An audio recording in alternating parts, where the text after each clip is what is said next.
الحمد لله رب العالمين الصلاة والسلام على خاتم النبيين وعلى آله وصحبه أجمعين أما بعد فأعوذ بالله من الشيطان الرجيم بسم الله الرحمن الرحيم قال الله تعالى في سورة النساء وبكفرهم وقولهم على مريم بهتانا عظيما ترجمہ اور ان کے کفر کے سبب اور مریم پر ایک بہتان عظیم باندھنے کے سبب اللہ سبحانہ و تعالی نے ان کے دلوں پر مہر کر دی، اور ان میں سے یعنی کہ یہودیوں میں سے بہت ہی کم لوگ ایمان لاتے ہیں، اور اس کی وجہ اللہ سبحانہ و تعالیٰ نے پچھلی آیت کے اندر بتائی ہے کہ ان کے کفر کی وجہ سے یہ ہوا، اور اس آیت کے اندر بھی جو ہے اللہ سبحانہ و تعالیٰ فرماتے ہیں کہ ان کے کفر کے سبب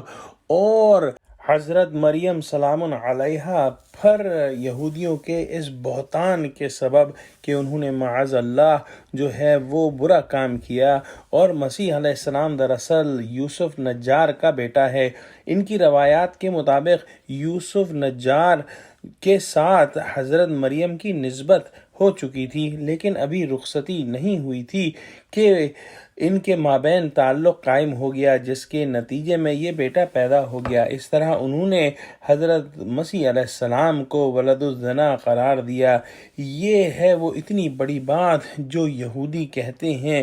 اور اس بات کو اگر سمجھ لیا جائے تو یہ بات بھی سمجھ میں آتی ہے کہ کس قدر شدید ترین دشمنی رہی ہے یہودیوں اور نصارہ کے درمیان، جوز اور کرسچینز کے درمیان، کہ ایک مذہب والے جو حضرت عیسیٰ علیہ السلام کے خلاف اس قدر گھٹیا بات کہہ رہے ہیں جو کہ یہودی یا جوز ہیں، اور دوسرے مذہب والے انہی حضرت عیسیٰ علیہ السلام کو نعوذ باللہ خدا کا بیٹا مان رہے ہیں، یعنی کرسچین یا نصارہ۔ تو ان دونوں مذاہب کے درمیان کوئی جو ہے وہ کامن بات نہیں ہے، کوئی جو ہے وہ ان کے اندر جو ہے وہ ہم آہنگی نہیں ہے۔ یہ تو اس صدی کے اندر ہوا ہے کہ یہود و نصارہ کے درمیان بہت زیادہ دوستیاں ہو گئی ہیں اور بہت زیادہ قربت ہو گئی ہے، لیکن اگر ہم تاریخ کا مطالعہ کریں تو یہود و نصارہ جو ہے وہ ہمیشہ ایک دوسرے کے دشمن ہی رہے ہیں۔ یہی وجہ تھی کہ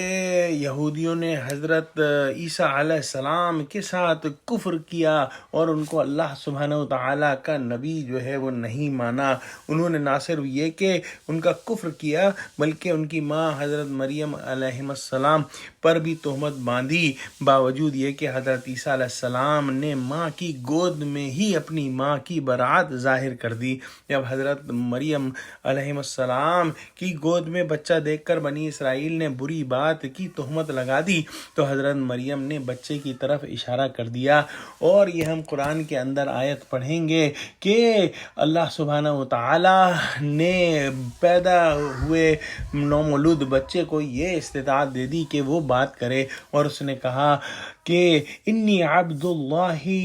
آتانی الکتاب وجعلنی نبیا، کہ میں جو ہے اللہ کا بندہ ہوں اور مجھے جو ہے وہ کتاب ملی ہے اور اللہ نے جو ہے مجھے نبی بنایا ہے۔ اور اس کے اندر جو ہے حضرت مریم علیہ السلام کی مکمل طور پر پاک دامنی بیان ہو گئی۔ تو دعا کرتے ہیں کہ اللہ سبحانہ و تعالی ہم کو قرآن کا فہم عطا فرما اور ہم کو پکا مسلمان بنا دے، آمین۔ وآخر دعوانا الحمدللہ رب العالمین، السلام علیکم ورحمۃ اللہ وبرکاتہ۔